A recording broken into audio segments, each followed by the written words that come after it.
नमस्कार प्रिय छात्रों, स्वागत है आपका अपनी ही YouTube channel supreme online classes पर। और आज इस वीडियो में हम लोग देखने वाले हैं प्रश्नावली 1.2 की प्रश्न क्रमांक 5। जैसा कि प्रश्न आपको स्क्रीन पे दिखाई दे रहा है, चलिए मैं एक बार प्रश्न को पढ़ ले रहा हूं।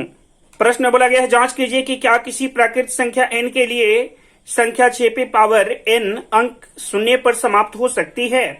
यानी इसका तात्पर्य यह है, ध्यान से समझेंगे, एक एक बातें को आप फॉलो करेंगे।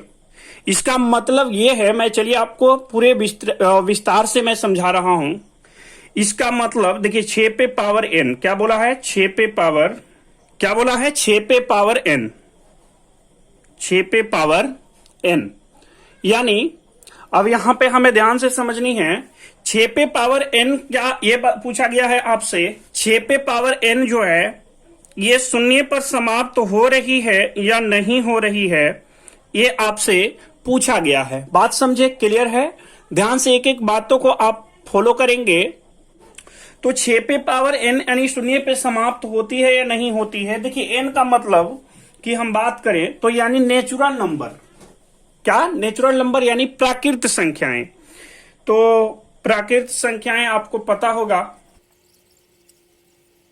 देखिए नेचुरल नंबर की हम बात करें तो नेचुरल नंबर जो होता है वो गिनती की संख्या को नेचुरल नंबर कहा जाता है, यानी प्राकृत संख्या कहा जाता है। जैसे 1, 2, 3, 4, 5 यदि इस प्रकार से चलता जाएगा, यानी ये इन्फिनिटिव तक यानी अनंत तक कहीं तक जा सकता है। समझे बातों को? तो इसका मतलब यह है कि प्राकृत संख्याएं यानी नेचुरल नंबर्स क्या शून्य पे समाप्त 6 पे पावर n जो देख रहे हैं, इसका कहने का मतलब है कि यदि हम किसी भी प्राकृत संख्या को यहां जो देख रहे हैं n के जगह पे रखे, यानी 6 पे पावर जो n है n के जगह पर रखे, तो क्या हुआ, शून्य पर समाप्त तो होगा। तो देखिए ऐसा तो संभव है ही नहीं। देखिए जैसे हम बात करें 6 पे यदि हम प्राकृत संख्या 1 को रख दें इनका पावर, तो ये क्या निकलेगा, 6 पे पावर n के जगह पे यदि हम क्या कर दें 1 को रख दे, तो देखिए 6 पे पावर 1 है तो ये 6 ही कहलाएगा। इसी प्रकार से और भी हम बात करें, जैसे 6 पे पावर अब हम 2 लगा दें, 6 पे पावर अब हम 2 लगा दें तो क्या निकलेगा बताइए मुझे। तो आप सीधी भाषा में कह सकते हैं कि 6 गुना 6 करेंगे तो सर 6 के 36 आ जाएगा।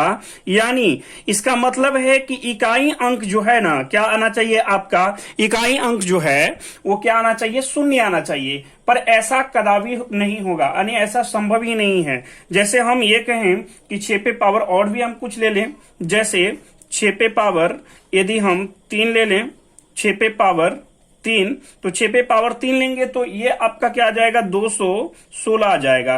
तो क्या यहाँ इकाई अंक देख रहे हैं, क्या 0 आ रहा है क्या? तो आप कहेंगे नहीं सर 0 नहीं आ रहा है।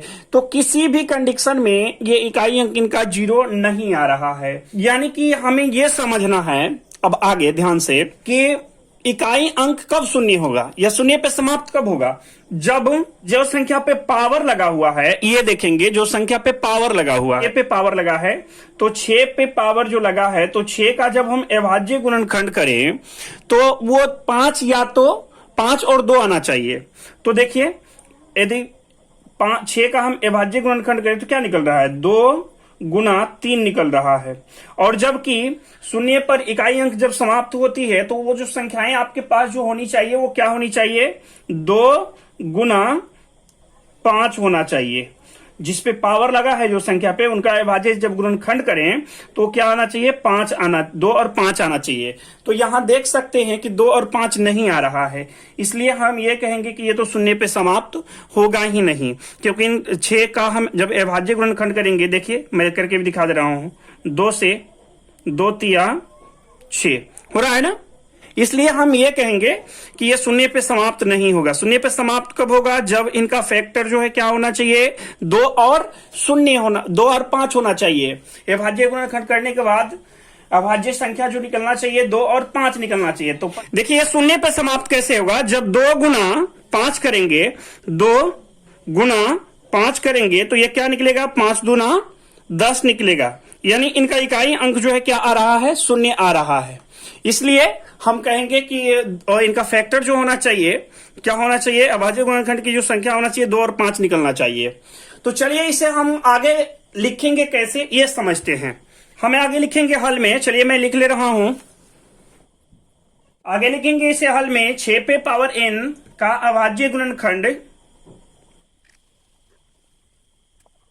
n का अभाज्य गुणनखंड बराबर, हम देख रहे हैं क्या निकला है, अभी दिखा दिए हैं आपको कि 6 का अभाज्य गुणनखंड किए थे तो क्या निकला था, यहां देखेंगे एक बार फिर से, तो 2 और 3 निकला था। तो हम 2 और 3 को लिखेंगे, तो लिखेंगे 2 गुना 3 निकला है, और यहां 6 पे पावर n है तो इस पे भी हम पावर लगा लेंगे n। प्रॉब्लम होगा जहां पर भी तो आप मुझे बता सकते हैं कमेंट्स करके, कमेंट्स बॉक्स में मैं उनका रिप्लाई जरूर दूंगा।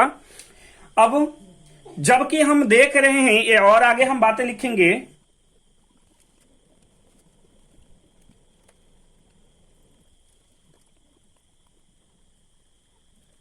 तो इस प्रकार से हम लिख लेंगे, जबकि कोई प्राकृत संख्या जो शून्य पर समाप्त होती है उसके अभाज्य गुणनखंड 2 गुना 5 n के रूप का होता है। यानी अभाज्य गुणनखंड अभी हम दिखा चुके थे कि 2 और 5 निकलना चाहिए, तो 2 और 5 पे 5 निकलेगा तो ही जाकर शून्य पे समाप्त होगा कोई भी प्राकृत संख्या यानी नेचुरल नंबर।